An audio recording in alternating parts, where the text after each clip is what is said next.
जानकारी है जहां पर 4 मार्च को कांग्रेस स्क्रीनिंग कमेटी की बैठक होगी। ये जानकारी आप तक पहुंचा दें। और दिल्ली में लोकसभा प्रत्याशियों को लेकर मंथन किया जाएगा। इस बैठक में प्रदेश की 25 सीटों पर प्रत्याशियों के नाम को लेकर मंथन किया जाएगा। प्रत्याशी को लेकर मंथन किया जाएगा। 3 मार्च की शाम प्रदेश कांग्रेस के नेता दिल्ली आएंगे और किस तरीके से 25 उम्मीदवार जो हैं वो होंगे, उनके क्या कुछ नाम होंगे, कौन से उम्मीदवार होंगे, उसको लेकर चर्चा यहां पर की जाएगी। कई नामों को लेकर यहां पर मोहर भी संभवतः लग सकती है, ये उम्मीद जो है की जा रही है। फिलहाल ये जानकारी आप तक हम पहुंचा दें जो इस बीच सामने आ रही है। 4 मार्च को CWC की यह बैठक, और आपको बता दें कि 3 मार्च की शाम प्रदेश कांग्रेस के नेता दिल्ली आएंगे और प्रदेश की 25 सीटों को लेकर, प्रत्याशियों के नाम को लेकर मंथन किया जाएगा। ये जानकारी है जो इस बीच निकलकर सामने आ रही है। कांग्रेस वर्किंग कमेटी की यह बैठक, आपको बता दें स्क्रीनिंग कमेटी की यह बैठक।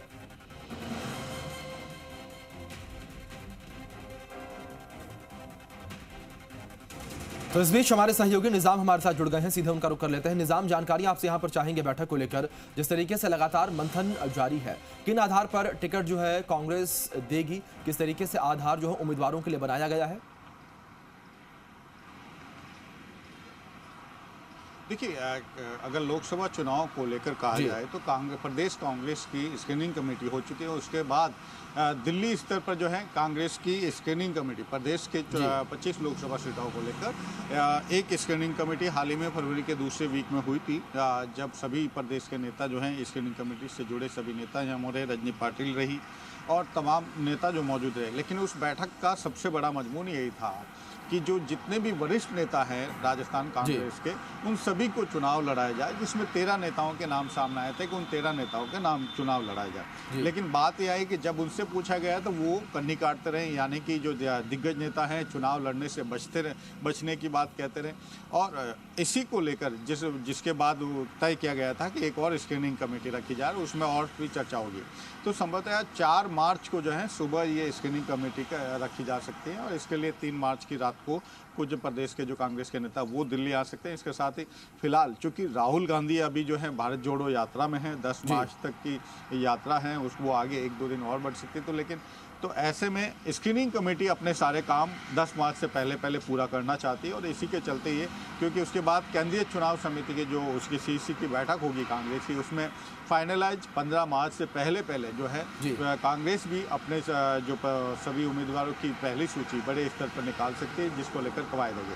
तो फिलहाल 4 मार्च को इंतजार रहेगा कि वो कांग्रेस स्क्रीनिंग समिति में क्या ये इस बात पर तय होती है कि राजस्थान में कांग्रेस के जो दिग्गज नेता हैं वो चुनाव लड़े। खासतौर से अगर बात करें, चाहे गहलोत हो, सचिन पायलट हो, डोटासरा हो, इसके साथ ही तमाम जो नेता जिनको दिग्गज रूप में माना जाए, वो जो 13 नेताओं के जो जिसमें नाम थे कि अगर क्या उनको चुनाव लड़ाया जाए या नहीं, तो ये स्क्रीनिंग कमेटी में, अगली स्क्रीनिंग कमेटी में काफ़ी कुछ चीज़ें निकल कर सामने आ जाएगी। लेकिन अगर देखिए रणनीति रहेगी, जिस तरह से कांग्रेस हाईकमान है वो बहुत स्पष्ट तौर से उसकी रणनीति है कि वो पूरे देश भर में जो है इस चुनाव में अपने दिग्गज नेताओं को चुनाव लड़ाना चाहता है और खास करके राजस्थान, मध्य प्रदेश और छत्तीसगढ़ में उन सभी बड़े नेताओं को चुनाव लड़ाना चाहती है जो अभी विधानसभा चुनाव से निकले हैं। यानी कि इन राज्यों में तो हर हाल में वो बड़े नेताओं को चुनाव लड़ाना चाहते हैं।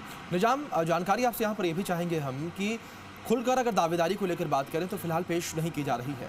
कौन से ऐसे नेता, कहाँ सुगबुगाहट की वो अपनी दावेदारी पेश कर रहे हैं लोकसभा चुनाव को लेकर? माफ कीजिएगा, आप एक बार सवाल दोहराएगा। निजाम, जानकारी आपसे यहाँ पर दावेदारी को लेकर चाहेंगे कि कौन से वो नेता हैं जो प्रदेश में दावेदारी जो है लोकसभा चुनाव को लेकर पेश कर रहे हैं टिकट के लिए?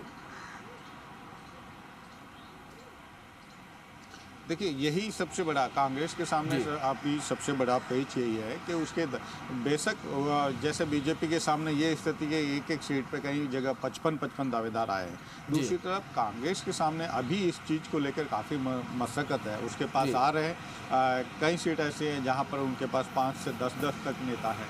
लेकिन अगर अभी कहा जाए तो सबसे बड़ी बात है कि क्या कांग्रेस किस तरीके से उस रणनीति को पार कर पाती, क्योंकि बीजेपी मनोवैज्ञानिक तरीके से बढ़त बना आ चुकी है, यानी केंद्रीय चुनाव समिति अगर कहे, चूंकि वो सत्ता में भी है, राम मंदिर हो, चाहे जिस तरह से 370 सहित जिस तरह से राष्ट्रीय अधिवेशन में बीजेपी ने अपने अपने तमाम मुद्दे रहे, उसको गिरने की रणनीति हो कांग्रेस की, तो दूसरी तरफ कांग्रेस जो है अभी उस मनोवैज्ञानिक दबाव से बाहर निकल के किस तरह से अपने टिकट चयन कर पाती है, ये उस पर बहुत अहम रहेगा। तो अभी राजस्थान की 25 लोकसभा सीटों को लेकर कहा जाए तो फिलहाल जब तक ये तय नहीं होता है कि क्या बड़े नेताओं को चुनाव लड़ाया जाएगा या नहीं जाएगा, तब तक कई स्थितियां जो है सामने आती है। लेकिन अभी प्राथमिक तौर पे कहा जाए तो एक एक सीट पे ही करीब आधे दर्जन लोग हैं, तो इसलिए किसी व्यक्ति विशेष का ये कहा जाना, लेकिन ये है कि कांग्रेस अपने आधे से ज़्यादा जो करीब 12 से 13 सीटों पे उन प्रत्याशियों को फिर से खड़ा कर सकती है जो पिछली बार भी चुनाव लड़े।